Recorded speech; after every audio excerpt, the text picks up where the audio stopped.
Hello everyone, welcome back to our channel. I hope you are doing extremely well. So today we are going to solve one of the most important LeetCode problem. So let's understand the problem first.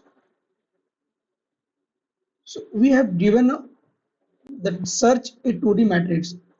So we have given one 2D matrix and we have to find out a specific target element, either it's present on that matrix or not.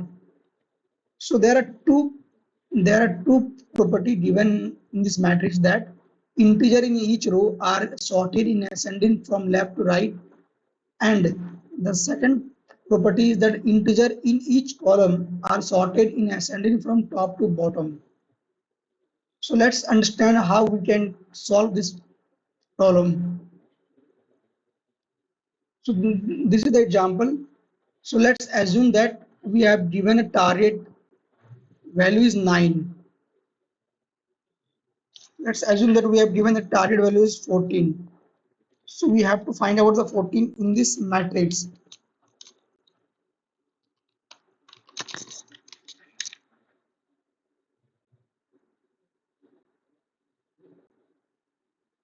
So what was the extremely brute force approach to solve this question is that what we can do here, as we need to find out the target as 14. So the extremely brute force approach to solve this question is that we will iterate each row and we'll iterate all the columns in this row, and we will check that either a specific element is equal to 14 or not. Let's start from the row 0. So I will iterate each column that this one is equal to 14, no it is not. Then the second column is equal to 14, no it is not. Then I will check for third column, is it equal to 14, no it is also not. Then I will check another column, is it equal to 14, no it is not.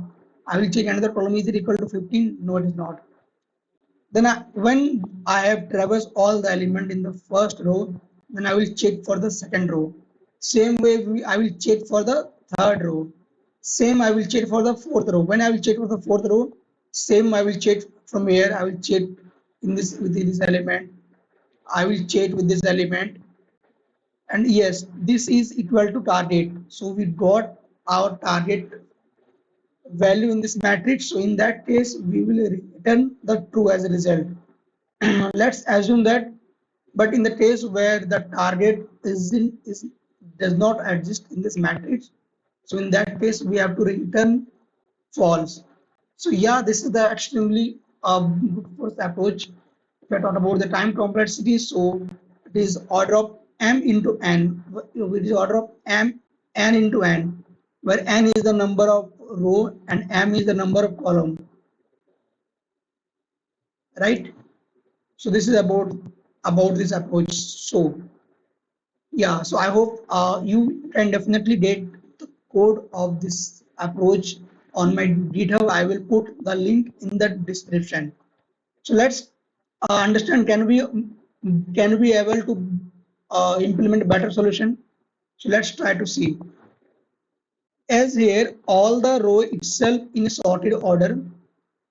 So when the sorted order is in the picture, so what we can do, we can definitely implement the binary search. So what we can do here, we just simply implement the binary search here. Definitely we have to execute each row one by one. I will come to this row and let's assume that this is a 1D array. And we have to find out either the 14 is present in this array or not. So I will implement the binary search in this array. Same similar will I will also implement as the 14 is not present in this first row.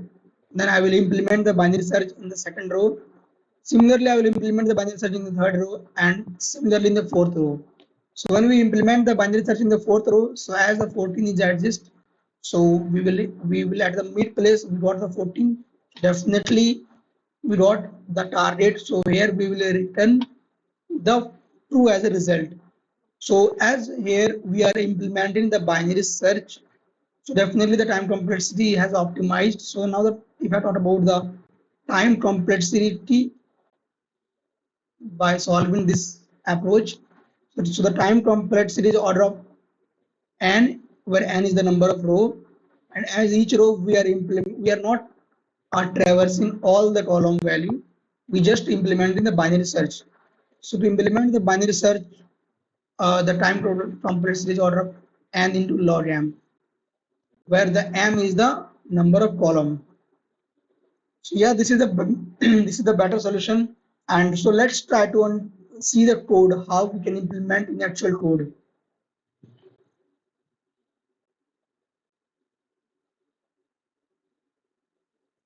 So yeah, for this to save the time, I have already written down the code so that we can save the out time. So yes, firstly at the first we have initialized the n, and will point to the number of row, and m will point to the number of column in this matrix. I'll execute for int row equal to 0, row less than n, and row plus plus. Int low equal to 0, high equal to m minus 1. As here we are implementing, definitely with this for loop will execute each and every row.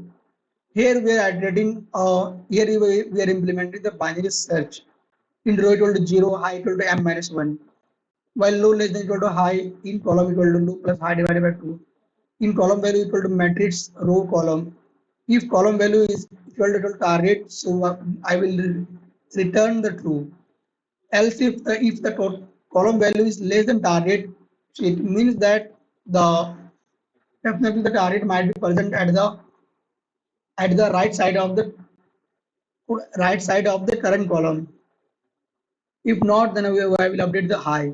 So this is the binary search. I know that you I'm sure that you understand this binary search implementation.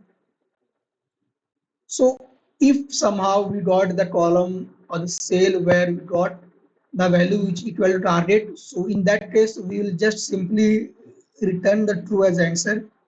But if the target does not exist in the entire matrix, so in that case at the end I will simply return false as a result. Yeah, so this is the code. I hope that yeah, I will definitely put this code on my GitHub, and the link of the GitHub you will get on the description of this video. So that's yes. So yeah, this is the better solution, and the time complexity of this approach is order of n into log m. But can we optimize it further? Yes, definitely we can optimize it further. So let's try to figure out how can we optimize it. Is let's see here. So can we, if we can be able to implement the binary search of the entire 2D matrix, so definitely in that case we can optimize the time complexity. So let's try to understand how to do it. So let's assume that if we start from the first cell, so all the element from that cell to right all is in increasing order.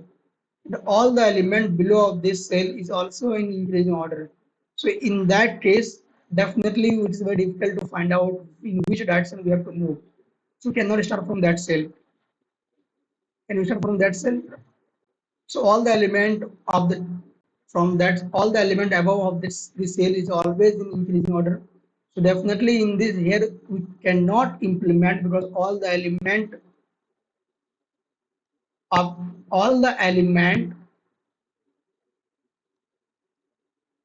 the above of the cell is always in decreasing order, and all the element at the left side of this always in decreasing order. So in that case also we cannot implement it. So in that case where we can implement it? So definitely if we see here at this place, all the element at the left is always in decreasing order, and all the element below always in increasing order, right? So how can I do it? We just simply comes. Let's assume that the target is 14, and we are at the fifth at this place, right? Now I will check if the target is greater than the current value. Node is not, the current cell value is greater than target. So in that case, it means that all the value below of this cell always be in increasing order. So in that case, we don't need to check this column, right? So we will move to the left and we will decrement the column.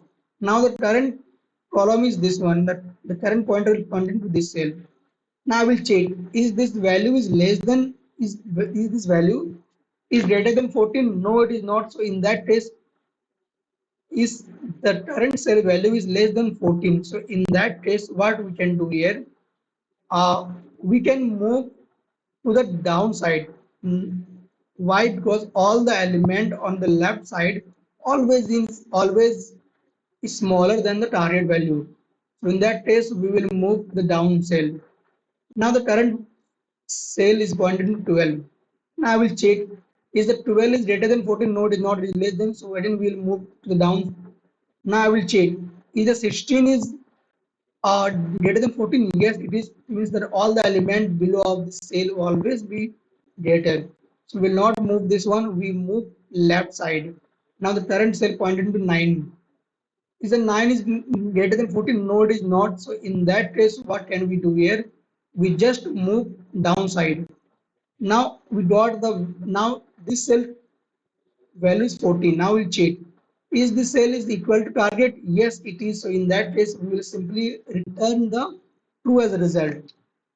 So let's try to understand with the algorithm. So what we can do initially, we just start from the top right element of the matrix at the row 0 and column m minus 1. We'll execute the loop until row less than and column greater than equal to 0. We'll check if the matrix current cell value is equal to target. So in that case, we'll simply return the true. If it is not, if the matrix current cell value is greater than target, in that case, we'll move left direction and we will decrement the column value. If it is not, it means that the current cell value is less than the target. So in that case, we'll move downside and we'll increment the row value. If this loop will execute and we haven't got the target value, in that case, it means that the target does not exist in the 2D matrix. At the end, we will simply return the false as a result. So I hope this explanation helps a lot to understand this approach. Let's try to code it.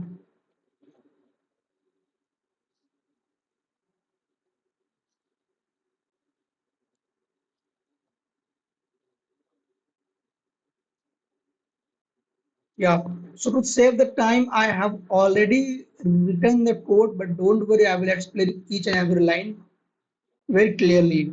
So at the first step, we initialize the number of row and column, and then we have initialized two pointer row which will point initially at 0 and column which initially point to last column. Now I will execute this loop while row less than n and column greater than equal to 0. Then I will like to fetch the value of the current cell. If the value is equal to the target, so in that case we will simply return true as a result. If not, then in that case if the value is greater than target, so in that case the column will decrement by 1. If not, then we'll increment the row. So let's try to submit this code.